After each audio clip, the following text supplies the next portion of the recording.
ब्रह्मा जी ने कहा, देवताओं, तुम जो कुछ कहते हो उसमें कोई बात झूठ नहीं है।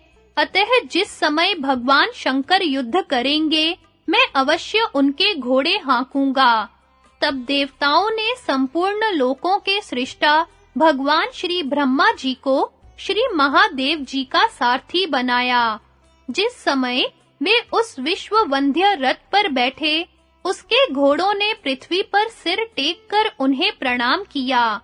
परम तेजस्वी भगवान ब्रह्मा ने रथ पर चढ़कर घोड़ों की रास और कोड़ा संभाला और श्री महादेव जी से कहा, देव श्रेष्ठ, रथ पर सवार होइए। तब भगवान शंकर, विष्णु, सोम और अग्नि से उत्पन्न हुआ बाण लेकर अपने धनुष से शत्रुओं को कंपायमान करते रथ पर चढ़ गए। उस समय महर्षि, गंधर्व, देव समूह और अप्सराओं ने उनकी स्तुति की। भगवान शिव रथ पर बैठकर अपने तेज से तीनों लोकों को दैदीप्यमान करने लगे। उन्होंने इंद्र आदि देवताओं से कहा, तुम लोग ऐसा संदेह मत करना कि यह बाण इन पुरों को नष्ट नहीं कर सकेगा। अब तुम इस बाण से इन असुरों का अंत हुआ ही समझो। देवताओं ने कहा, आपका कथन बिल्कुल ठीक है। अब इन दैत्यों का अंत हुआ ही समझना चाहिए। आपका वचन किसी प्रकार मिथ्या नहीं हो सकता। इस प्रकार विचार करके देवता लोग बड़े प्रसन्न हुए।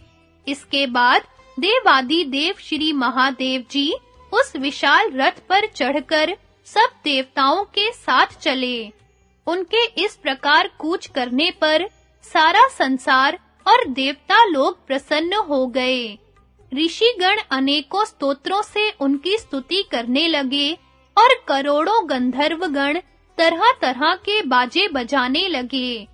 अब भगवान शंकर ने मुस्कुराकर कहा, प्रजापते, चलिए, जिधर वे दैत्य गण है, उधर ही घोड़े बढ़ाइए।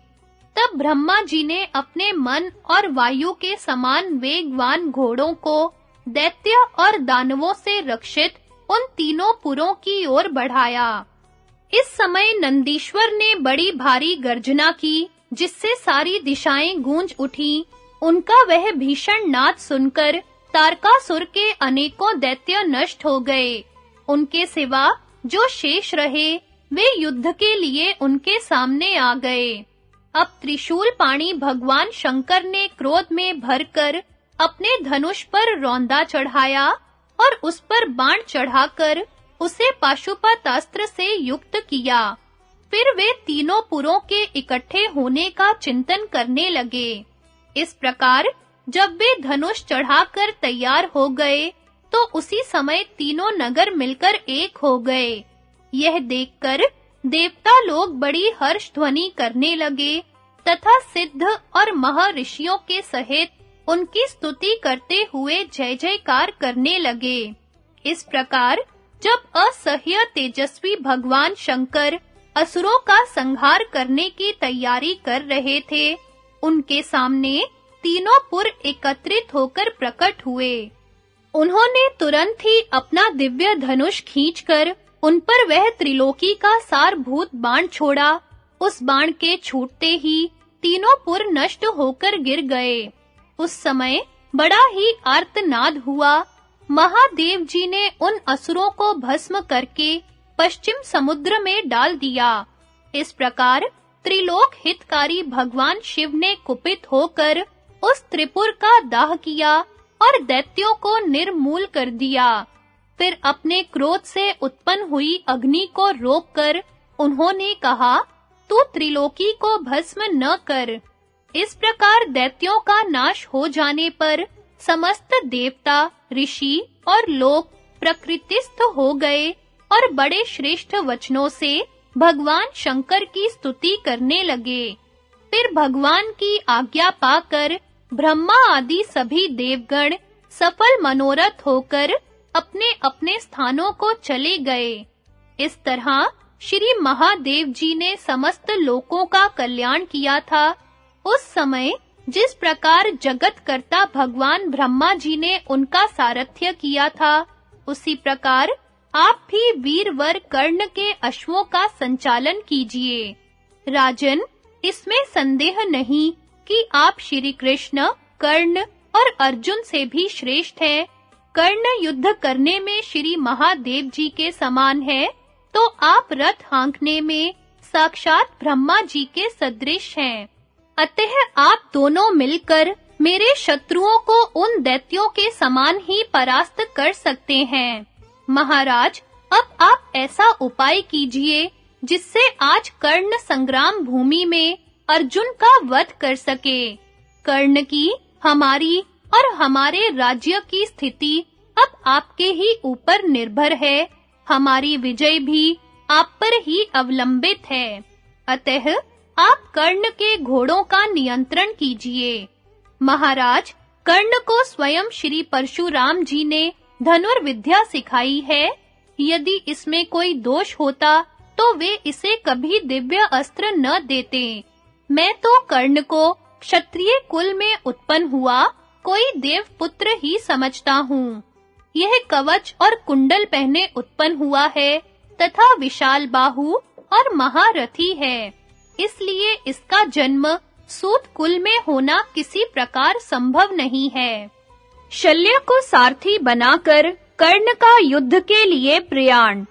राजा दुर्योधन ने कहा, वीरवर, सारथी तो रथी से भी बढ़कर होना चाहिए। इसलिए आप संग्राम भूमि में कर्ण के घोड़ों का नियंत्रण कीजिए। जिस प्रकार त्रिपुरों के नाश के लिए देवताओं ने कोशिश करके ब्रह्मा जी को भगवान शंकर का सारथी बनाया था, उसी प्रकार हम कर्ण से भी श्रेष्ठ आपको उसका सारथी बनाना चाहते हैं। शल्य ने कहा, राजन, जिस प्रकार ब्रह्मा जी ने महादेव जी का सारथ्य किया था और जिस प्रकार एक ही बाण से संपूर्ण दैत्यों का संहार हुआ था, वह सब मुझे मालूम है। यह प्रसंग श्री कृष्ण को भी विदित ही है। वे भूत भविष्यत की सब बातों को पूरी तरह से जानते हैं। यह सब जानकर ही उन्होंने अर्जुन का सारथ्य ग्रहण किया है। यदि किसी प्रकार कर्ण ने अर्जुन को मार डाला तो उसे मरा देखकर श्री कृष्ण स्वयं युद्ध करने लगेंगे, और जब वे कोप करेंगे तो तुम्हारी सेना का कोई भी राजा शत्रुओं की सेना का सामना नहीं कर सकेगा। संजय ने कहा, राजन, जब मद्रराज शल्य ने ऐसा कहा तो दुर्योधन कहने लगा, महाराज, आप कर्ण का अपमान न करें। वह समस्त शस्त्रधारियों में श्रेष्ठ और संपूर्ण अस्त्र विद्या में पारंगत है। यह बात प्रत्यक्ष ही है कि उस रात्रि में घटोत्कच ने सैकड़ों मायाएं रची थी, तब उसे कर्ण ने ही मारा था। इन दिनों में अर्जुन भी डर के मारे कभी डटकर कर्ण के सामने खड़ा नहीं हुआ है। महाबली भीम को भी कर्ण ने धनुष की नोक से युद्ध के लिए उत्तेजित किया था और उसे ओ मूढ़, ओ पेटपाल ऐसा कहकर संबोधन किया था। उसने माद्री पुत्र शूरवीर नकुल को भी संग्राम में परास्त कर दिया था और किसी विशेष कारण से ही उसे नहीं मारा था। कर्ण ने ही वृष्णि कुल तिलक सात्यकी को युद्ध में परास्त किया था और उसे बलात् रथहीन कर दिया था। उसने धृष्टद्युम्न आदि सृंजय वीरों को तो संग्राम भूमि में हंसते-हंसते कई बार नीचा दिखाया था। भला ऐसे महारथी कर्ण को पांडव लोग कैसे परास्त कर सकते हैं? कर्ण तो कुपित होने पर वज्रधर इंद्र को भी मार सकता है। आप भी संपूर्ण अस्त्रों के ज्ञाता और समस्त विद्याओं में पारंगत हैं। पृथ्वी में आपके समान किसी का भी बाहुबल नहीं है। आप शत्रुओं के लिए शल्य के समान हैं, इसी से आप शल्य नाम से प्रसिद्ध हैं। सारे यदुवंशी मिलकर भी आपके बाहुपाश में पड़ने पर उससे छुटकारा नहीं पा सकते। राजन, कृष्ण क्या आपके बाहुबल से भी बल में बढ़े चढ़े हैं? जिस प्रकार अर्जुन के मारे जाने पर श्री कृष्ण पांडव सेना की रक्षा करेंगे, उसी प्रकार यदि कर्ण मारा गया तो आपको हमारी विशाल वाहिनी की रक्षा करनी होगी। महाराज, मैं तो आपके बल से ही अपने भाइयों और समस्त राजाओं के ऋण से मुक्त होना चाहता हूँ। कर्ण ने कहा, मद्रराज, जिस प्रकार ब्रह्मा जी भगवान शंकर के और श्री कृष्ण अर्जुन के सारथी बनकर उनका हित करते रहे हैं, उसी प्रकार आप सर्वदा हमारे हित में तत्पर रहें। शल्य बोले, अपनी या दूसरे की निंदा अथवा स्तुति करना श्रेष्ठ पुरुषों का काम नहीं है, तो भी तुम्हारे विश्वास के लिए मैं अपने विषय में जो प्रशंसा की बातें कहता हूँ, वह सुनो। मैं सावधानी से घोड़ों को हाँकने, उनके गुण दोषों को जानने तथा उनकी चिकित्सा करने में इंद्र के सारथी मातली के समान हूँ। अतः तुम चिंता न करो। अर्जुन के साथ युद्ध करते समय मैं तुम्हारा रथ हाँकूंगा। दुर्योधन ने कहा, कर्ण, महाराज शल्य श्री कृष्ण से भी बड़े सारथी हैं, अब ये तुम्हारा सारथ्य करेंगे। मातली जैसे इंद्र के रथ को हाँकता है, उसी प्रकार ये तुम्हारे रथ के घोड़ों को हाँकेंगे। अब तुम निसंदेह पांडवों को नीचा दिखा सकोगे। राजन, तब कर्ण ने प्रसन्न होकर अपने सारथी से कहा, सूत, तुम फौरन मेरा रथ तैयार करके लाओ। सारथी ने कर्ण के विजयी रथ को विधिवत सजाकर महाराज की जय हो ऐसा कहकर निवेदन किया। कर्ण ने शास्त्र विधि से उस श्रेष्ठ रथ का पूजन किया और उसकी परिक्रमा करके सूर्य देव की स्तुति की। फिर उसने पास ही खड़े हुए मद्रराज से कहा, राजन, रथ पर बैठिए। महातेजस्वी शल्य रथ के अग्र भाग पर बैठे। इसके बाद कर्ण भी उस पर सवार हुआ। उस समय वहां दोनों तेजस्वी वीरों का स्तुति गान हो रहा था। महाराज शल्य ने घोड़ों की रासें संभाली और कर्ण रथ पर बैठकर धनुष की टंकार करने लगा।